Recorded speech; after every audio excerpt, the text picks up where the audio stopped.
I hope, thanks for sticking with this video so far. This video is the last activity in your chemistry and geology session, and we're going to put it all together and bead a necklace using metamorphic minerals.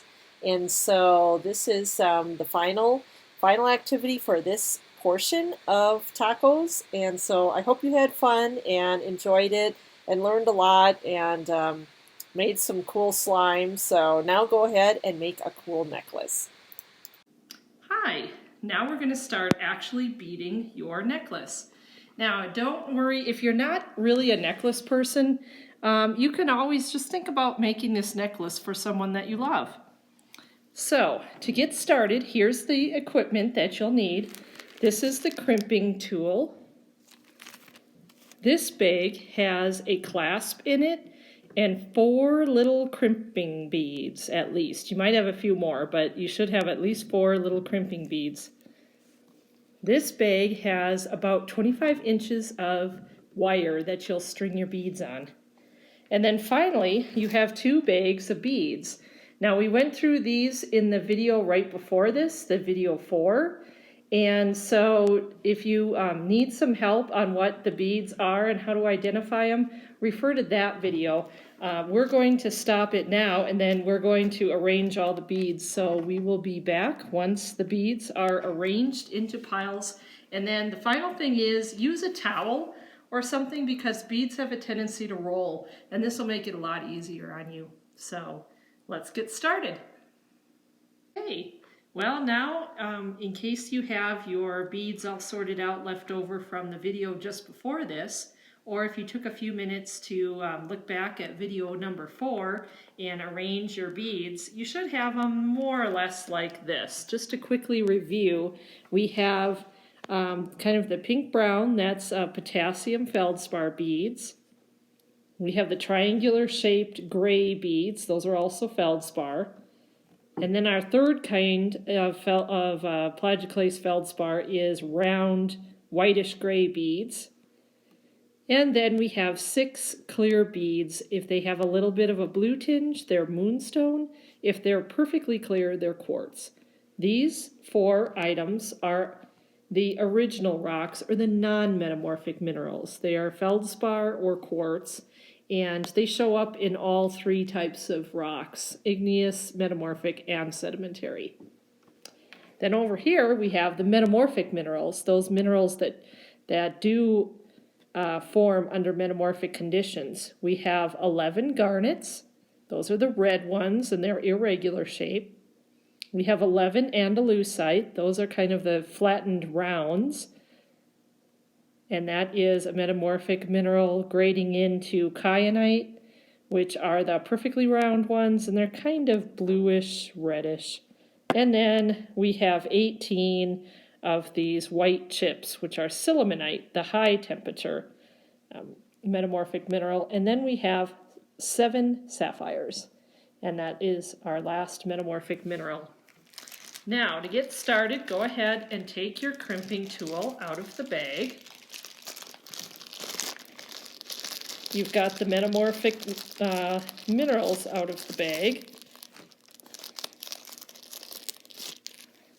And then a word about the crimping tool. It's going to have like 2 ridges. And this is how you're going to just kind of smush the crimping bead to make a stopping point so that the beads don't just fall off the wire. Okay. And then over here, you have a bag of your beading wire. We'll go ahead and take that out so that you kind of have an idea of how much you have to work with. I think we have plenty of beading wire so that you can go ahead and use all your beads on this. You should have plenty of room.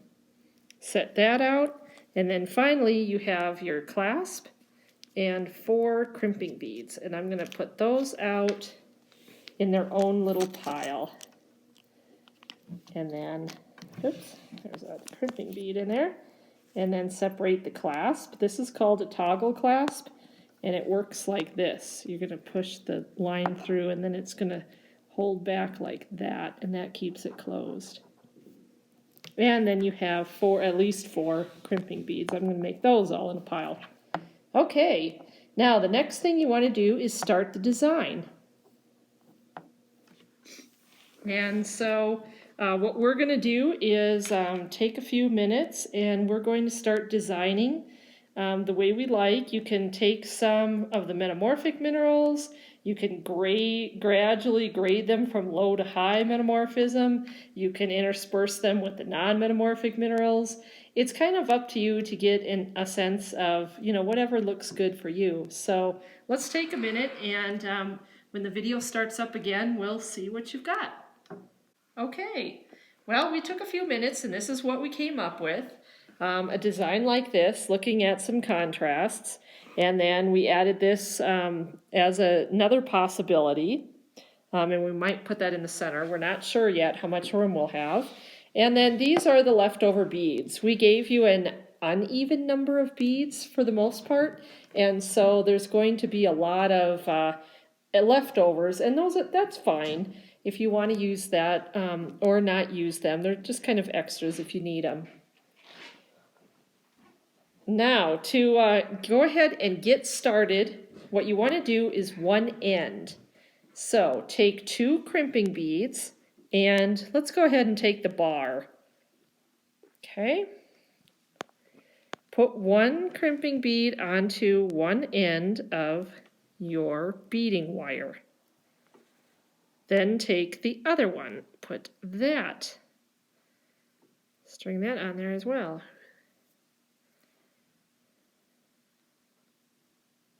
Okay. Once those two are on, string your bar through the loop. And then what you want to do is double back your wire, loop it around the hole for the bar, and then push it back through both of those crimping beads. One, and my goodness, that thing wants to slide. Okay, there we go. I think this will take a little while to get it right, and it takes a lot of fingers. It seems like more fingers than you have to get this, but you'll get it eventually.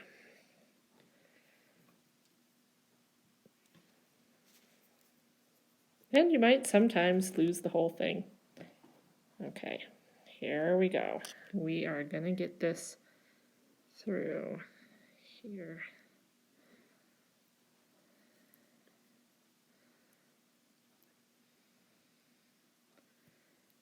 Okay, there's one. And then kind of get that out of the way once you've got that on there. And then the other one. And I'm sorry, I'm probably...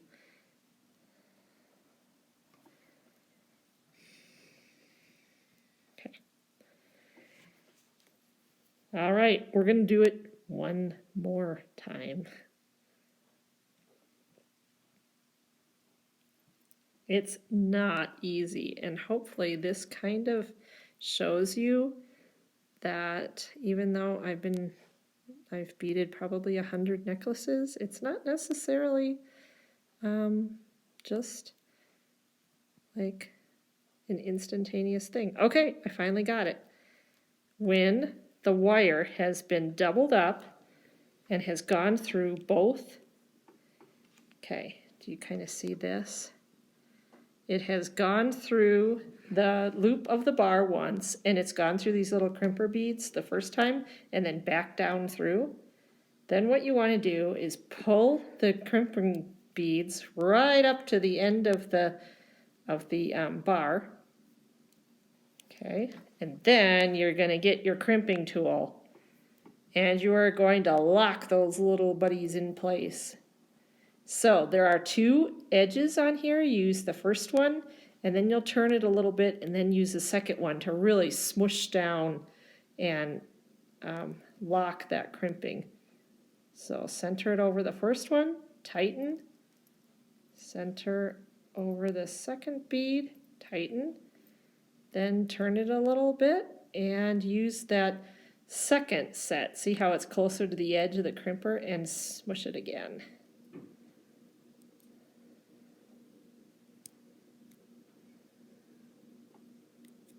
All right, and now, just to test it, you should be able to freely move the bar, because you're going to have to get it in and out of the loop. And these should be pretty secure, where they won't just slide out. Now we're going to start from the other end, and we're going to bead all the way down. When you do the first bead, you might want to see if you can, I'm going to try it with this, because I think that's a slightly bigger bead. You can see if you can put the very end, both ends, and that will eliminate you having to cut that end. And you can see if you can get both ends in there. If you can't, no problem. You can just cut it off later, and then just keep stringing till you're get to the other side with about this much left. Okay, and when you get there, we'll start the video up again, and then we'll finish off the necklace. Okay, well, we have beaded everything up. Here we are with a really interesting kind of design necklace. And we're going to finish it off now. So, because if you have noticed, or if this has happened to you, if you drop it, sometimes all the beads just slide right off. You have to start over. So, to pick it up, I would recommend with 2 fingers, and then hold it so that all the beads slide down to the other end due to gravity, the end that you crimped already. And then once that's done, and you're satisfied that there aren't any gaps, then we're going to do everything once more. Take 1 crimping bead, thread it through. Okay, take another one, thread it through. Okay, and then take the loop end, and then put that hole there through that. Okay, now that you have done that, pull out just the crimping beads, and now you're going to loop this back around so that the end of the beading wire goes through these crimps twice, okay? Back through.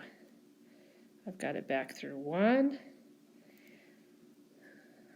That second one is always difficult.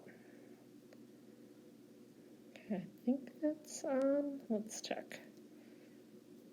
No, it is not. So keep working on it till you get it.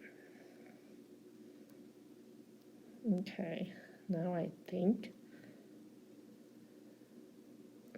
Nope, it's still not on. Okay, this has been, both sides have been, okay, now it's on. Okay, it's gone through once with both crimpers, around the loop of the big loop, and then back through a second time on the crimping beads. When that's done, take the end and pull it till it's pretty tight, because you don't want a big gap of wire. You just want it to look like it's all stone beads. Okay, when it looks like this and it's nice and tight, not super tight like it's going to break, but just tight, you know, just nice and snug. Then you're going to take your trusty crimpers again, and then this first one is the one that's closest to the tool. The second one is the one that's closer to the end, to the outside. So go do it with the one closest to the tool first. Smush down the first one, smush down the second one. Okay, and then turn it just a little bit and use the spots that are closer to the end of the crimping tool to smush it down the other way, and to make sure that it's nice and secure in there, and that your beads are going to be safe and secure. Now, when that happens, you are done.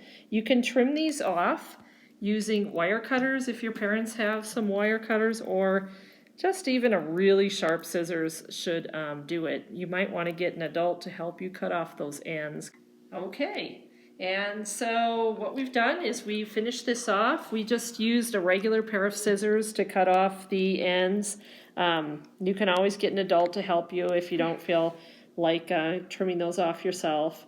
And then to put the necklace on and clasp it, you just put the straight end through the loop and then turn it so that it gets kind of caught on the loop, and that's how it's held together. And you have a necklace to enjoy wearing yourself or to give as a gift to someone you love. Thanks. This concludes the chemistry and geology section of TACoS. I hope you enjoyed it. I hope you enjoyed your slime, and I hope you enjoy wearing your necklace. Thanks very much for watching.